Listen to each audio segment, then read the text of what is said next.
Everyone, কি অবস্থা সবার, কেমন আছেন? বাবার বাড়ি থেকে চলে যেতে হবে, ঘোরাফেরা আনন্দ মজা সব শেষ। এখন আসলে নিজের জায়গায় যেতেই হবে, সময় শেষ এক কথায়। তো চলে যাব, রেডি তো হয়ে নিয়েছি, এখন ভ্যানের জন্য ওয়েট করতেছি। ভ্যান আসলেই তারপর বের হয়ে যাব। মেয়ে আর মেয়ের বাবাও রেডি, ঘুরু ঘুরু করতেছে এখন। গ্রামের পরিবেশ কত সুন্দর। আজকে অবশ্য রোদ ওঠেনি, সকালে গুড়ি গুড়ি বৃষ্টি হয়েছে। আবার আসবো 2 মাস পর, তখন দেখবো মাঠের ফসল টসল আরো অনেক বড় হয়ে গেছে।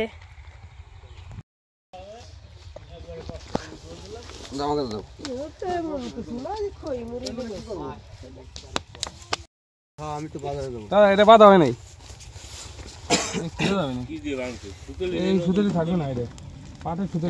মা তো একদিন আগে থেকে পোটলা পটলি গোছানো শুরু করে, আর বের হয়ে যাওয়ার আগ পর্যন্ত মনে হয় শেষই হয় না। যতই বলি এটা দিও না ওটা দিও না, তারপরেও দেখা যাবে আসার পর দেখবো ওই জিনিসগুলোও আছে। আর কি দেয় না দেয় জানি না, ওই যে যাওয়ার পরে যখন সব খুলে দেখবো তখন দেখবো এটা দিয়েছে ওটা দিয়েছে, মানে জিনিসের অভাব নেই। এই যে এই বস্তায় এরকম 2টা বস্তা দিয়েছে, কী কী দিয়েছে জানি না, তো ভালো করে রশি দিয়ে আবার বেঁধে দিল যাতে খুলে না যায়। সবাইকে ছেড়ে চলে যাচ্ছি। এই যে আমার ঠাকুমা, মা, কাকিমা সবাই আছে, বাড়ি থেকে আত্মীয় স্বজন সবাই চলে গেছে, আমরাই শুধু বাকি ছিলাম। আসলে মেয়েদের জীবনটা এমন, সবসময় সব কিছু মেয়েদেরই ছাড়তে হয়। একটু একটু করে নিজের আপনজন, বাড়ি, রাস্তাঘাট, নিজের পরিচিত জায়গা সব ছেড়ে চলে যাচ্ছে এখন নিজের গন্তব্যস্থানে। আমার ভাই যাচ্ছে সাথে বাজার পর্যন্ত, মানে বাজার থেকেই বাসে উঠবো। তো অলরেডি বাজারে এসে টিকিট কেটে বাসে উঠে পড়েছি, গোল্ডেন লাইনে যাচ্ছি। সবসময় তো দেখা যায় ঢাকায় যাই আর চট্টগ্রামে যাই, আমাদের বাজার থেকে ফরিদপুর হয়ে তারপর যাই। আর আজকে যাচ্ছি হলো বোয়ালমারি, কাশিয়ানি, ভাটিয়াপাড়া হয়ে ঢাকা যাব। নতুন রাস্তা দিয়ে বলা যায় যাচ্ছি, এই প্রথমবার যাচ্ছি। তো বিদায় জানিয়ে দিলাম, বললাম ভালো থাকিস। এখন একটু একটু করে এখন কখন পৌঁছাবো সেই চিন্তায় আছি। ঢাকা কাছে হলেও এখন বলি যে পদ্মা সেতু হয়ে গেছে কাছে, তারপরেও দেখা যায় একটুও দেরি না হলেও, জ্যাম না হলেও ওই পাক্কা 3 ঘন্টা লাগবে বাসে, বাস ছাড়ার পর। তারপরেও বলি যে আগে তো অনেক দূরে ছিলাম চট্টগ্রাম, এখন একটু হলেও কাছে। তো শ্রীমন অলরেডি ঘুমিয়ে পড়ছে, ও এমনিতেও বাসে বা বাইরে বেরোলে ঘুমিয়ে পড়ে, একটুও মানে জ্বালাতন করে না। বাস ব্রেক দিয়েছিল এই ভাঙা আসার পরে, এখান থেকে কিছু খাবার দাবার নেওয়া হয়েছে। শ্রীমনের মাঝে আবার ঘুম থেকে উঠে গেছে, ক্ষুধাও লাগছে, কারণ সেই সকালে একটু ভাত খেয়ে বের হয়েছি না। আর এমনিতেও দেখা যায় কোথাও যাওয়ার সময় অত খেতে পাই না, ওই 2-3 গাছ মুখে দিয়ে তারপর বের হই। বেশ ভালোই লাগতেছিল। এই কয়েকদিন তো একদম আরামে আনন্দ করে ঘুরে ফিরে আসলাম। বাসায় গিয়ে বুঝবো ঠেলা। একে তো শীতের দিন, একদম 2টা লাগেজ ভর্তি জামা কাপড় ছিল।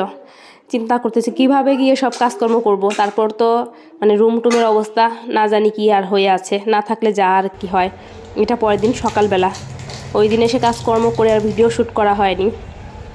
তো সকাল সকালই উঠে পড়েছি, ফ্রেশ ট্রেশ হয়ে কিচেনে আসলাম, চা করব, তারপর দেখি কি রান্না বান্না করব। মানে আসার পর বাজারও করা হয়নি, বাজার করবে মা। সবজি টবজি দিয়ে দিয়েছিল, শ্বশুর বাড়ি থেকে আসি আর বাবার বাড়ি থেকে আসি, রান্না করেও সাথে দিয়ে দেয়, সবজি টবজিও দিয়ে দেয়, যাতে সাথে সাথে এসেই বাজারে দৌড়াতে না লাগে। চা করে নিলাম, পাশের চুলায় ডিম সিদ্ধ বসাবো, আর দেখি কি রান্না করি।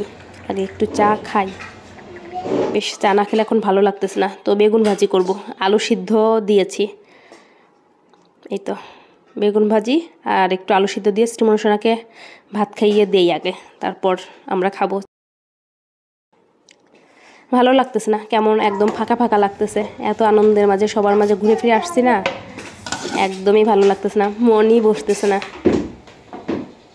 রান্নাবান্না তো কমপ্লিট, এখন একটু বসে শান্তি করে চা খাই। যদিও এখানে তেমন কোনো শীত নেই, তারপর সকাল সকাল চা না খেলে ভালো লাগে না।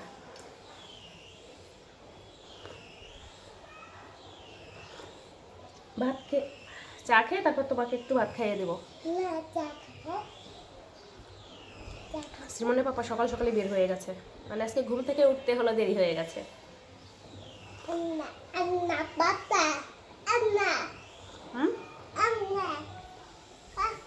গতকাল আসার পরই রুম টুম ভালো করে পরিষ্কার করছিলাম, জামা কাপড়ও কিছু করছিলাম, আজকে আবার করলাম। তো সকালে খাওয়া হয়েছিল না ভাত, তো ভাত টাত খেয়ে নিলাম। এর মাঝে বাজারও করে নিয়ে আসছিলো, দেখলাম শিং মাছ আনছে, তাও আবার অনেকটা। এখানে আছে সবজি, দেখা যাক কী কী নিয়ে আসছে।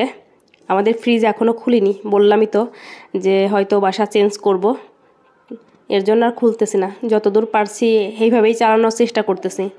মিষ্টি কুমড়া ছিল, পালং শাক, তারপর আলু, দুধ ছিল, তারপর এখানে শসা, টমেটো, শিম, ওর সাথে একটা সুন্দর ফুলকপিও ছিল। তো এই হলো বাজার। তো বাজার গুছিয়ে তারপর এদিকে মাছ কাটতে আসলাম। মাছটা লবণ দিয়ে মেখে রাখছিলাম, আর এইভাবে লবণ দিয়ে মেখে রাখলে দেখা যায় খুব সহজে মাছটা মরে যায়। তো পরিষ্কার করে নিয়েছি। অনেক কষ্ট হয়েছে, অনেক সময় লাগছে, কারণ শিং মাছ খেতে যতটা মজা, পরিষ্কার করতে তত বেশি কষ্ট। এমনিতেও ভালো কিছু খেতে হলে, পেতে হলে কষ্ট তো করতেই হয়। এখন পিস করে কেটে নেব। সব মাছই আজকে রান্না করব, থাকলে আগামীকাল খেতে পারবো, যেহেতু শীতের দিন কোনো সমস্যা নেই। তো কেটে নেই মাছগুলো এখন।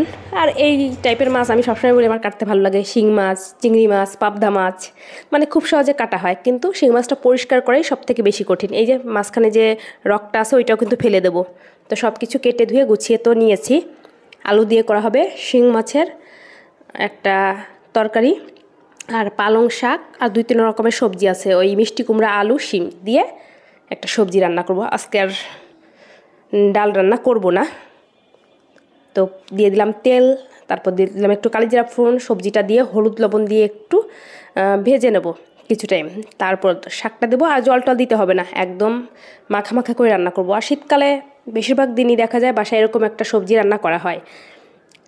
আর এমনিতেও আমাদের বাসায় দেখা যায় বেশিরভাগ টাইম হলো লাল শাক থাকে, শীত বা গরম হোক। এখানে একটু আদা রসুনের পেস্ট করে নিলাম। তো কিছু টাইম ভালো করে কষিয়ে নিয়েছি সবজিটা।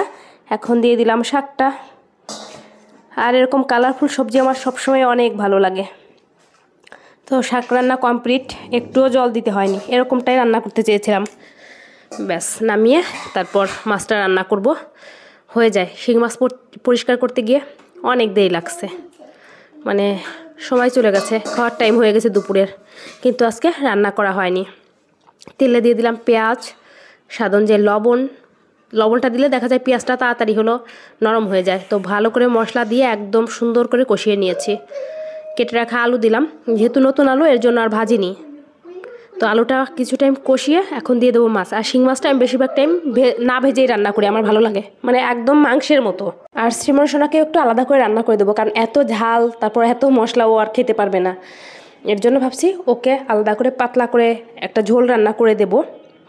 তো আলুটা বেশ কিছু টাইম কষিয়ে তারপর দিয়ে দিলাম মাছটা দেওয়ার পর আলতো হাতে নাড়তে হবে, বেশি আবার নাড়লে ভেঙে যাবে। তো ঢেকে ওই 4-5 মিনিট একটু কষিয়ে নেব, মানে সবজি টবজি সবই সিদ্ধ হয়ে গেছে। সবজি দেখা যায় এমনিতেও কষানো অবস্থায় যদি একদম সিদ্ধ করে নেওয়া যায় তাহলে বেশি ভালো হয়, আমার কাছে তো তাই মনে হয়। মাছ রান্না কমপ্লিট, নামিয়ে নেব আর গরম গরম খাবার খেয়ে নেব। বেশ মজার একটা তরকারি। কার কার পছন্দ শিং মাছ, কে কে কীভাবে রান্না করেন অবশ্যই জানাবেন। স্নান করে চলে আসলাম, তারপর বসেছি খাবার নিয়ে। শ্রীমন সোনাকে ওই যে আজকে ভাবছি হাত দিয়ে খেতে দেবো, যতটুকু খাই বাকিটা পরে আমি খাবার খাইয়ে দেবো। তো চলুন খাওয়া দাওয়া করি। আর আজকে ভিডিওটা এই পর্যন্তই, সবাই ভালো থাকবেন, নতুন ব্লগে দেখা হবে। আজকের মতো টাটা বাই বাই। রান্না কিন্তু ভীষণ মজার হয়েছিল।